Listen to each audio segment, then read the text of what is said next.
最贵的消费啊，从来不是奢侈品，反倒是那些你提前买回家，最后却几乎没怎么用过的东西。所以现在的人并不是乱买，而是太爱提前购买了，提前为还没开始的兴趣爱好买好装备，提前为偶尔才出现的社交场合买好衣服，甚至啊，在已经有一个能用的情况下，还要不断说服自己再买一个新的。所以很多钱就是这样在你不知道的情况下，一点一点被花了出去。所以今天这期视频，我想和你分享这4种最隐形也最容易被忽略的超前消费，基本每一种啊都是你曾经踩过的坑。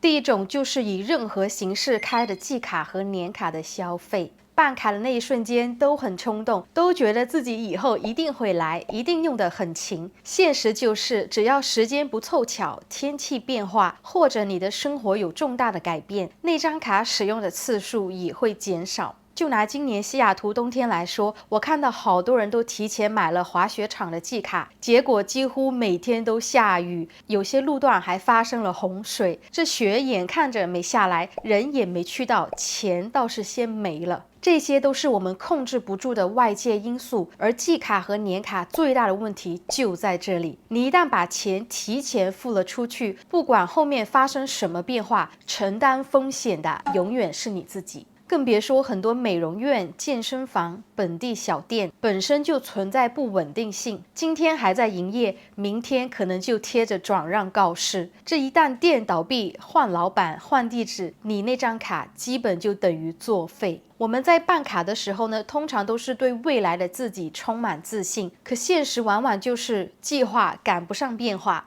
另外还有个常见的例子，就是开了游乐园的年卡，比如很多家庭会办一张迪士尼的年卡，计划着1年多去几次会很划算。现实就是大人和小孩的假期永远排不出来，旅游计划临时改变，别说那里永远人多排队久，天气一热孩子就闹情绪，去一次回来后全家都累，最后加起来1年内去过的次数屈指可数。第二种很常见的超前消费，是你生活还没进行到的那一步，却开始把东西给买齐了。比如你看到别人在跑马拉松、露营、摄影，第一反应呢，你是先把装备给买好了。你还没真正开始跑步，却已经买好了专业的跑鞋、运动手表、运动衣服，想着装备都到位了，自己怎么着都得开始运动起来吧。那确实有的人能坚持，但有的人啊，只是3天打鱼2天晒网。再来就是你从来没有过露营的经验，刷到视频里别人开着车能说走就走，车一停就搭起了帐篷，再来边喝咖啡边看日落，看起来就特别潇洒自由。这下子啊，又让你心动了，连夜做攻略，把帐篷、折叠桌椅、睡袋、露营灯、锅具和露营餐具，还有手冲咖啡壶都买好了。接着你会开始对比品牌，算下性价比，想着既然要买，就一步到位。这露营还没开始，愣是花了接近快$1000的装备。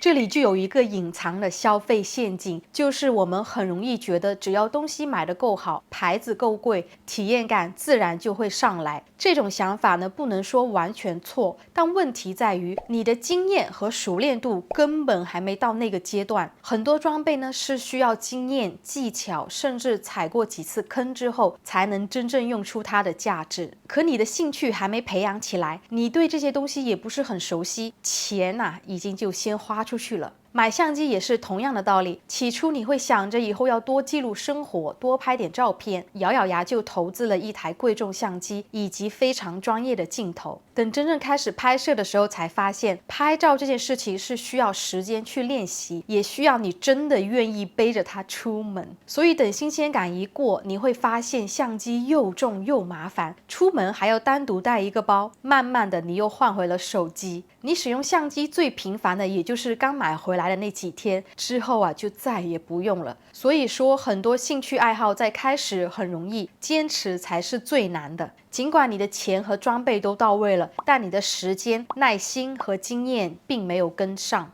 第3种的超前消费啊，就是为了偶尔1-2次的社交场合所购买的装备。比如公司组织团建要去爬山，参加其他的户外活动，或者被朋友拉着一起去滑冰，然后临时去买所需要用到的运动装备。一旦活动结束后，这些东西也不会再次被使用了。再比如还有主题派对，要求穿特定风格的衣服，可惜你的衣柜里没有一件衣服能搭配得起这次的活动，于是临时就买了一件新衣服。等派对结束后，那件衣服只适合拿来当做一次性场景的装备。因为它的颜色太亮，设计太夸张，拿来平时上班穿不合适，周末出门也不想穿。最后是这件衣服占据的空间，你也很难再找到机会穿第二次。遇到这种社交场合，其实也不是非买不可，你只要能应付得过去就行了。去参加活动，你不一定非要完全按照要求来，在衣柜里找一件颜色相近、风格相似的衣服。真的需要特殊的单品，和朋友借一下，都比买一件只穿一次的衣服要简单很多。当然啦，通常在这样的社交场合里，是为了能够合群，为了不扫兴，每个人都在为了维持关系和撑面子，才去买一些平时根本用不上的东西。所以在这种场合里，能借就借，能租就租，能用现有的就凑合一下。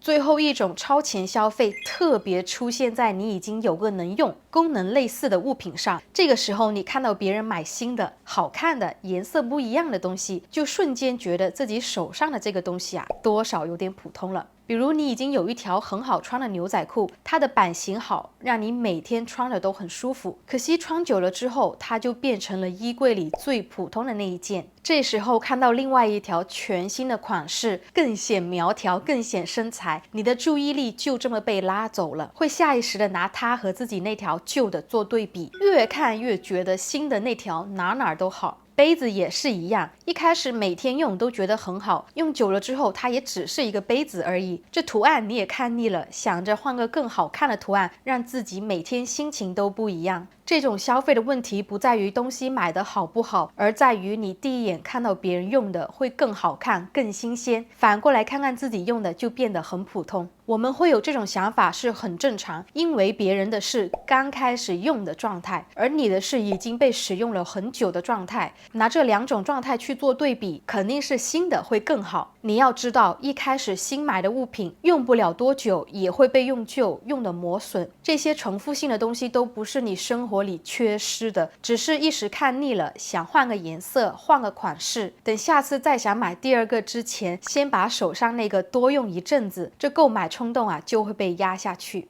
好啦，这个就是以上今天所有内容。如果你喜欢今天这期视频的话，不要忘记关注和点赞，是对我频道最大的支持，也是对小陈本人最大的认可。那我们下周视频再见吧，拜拜。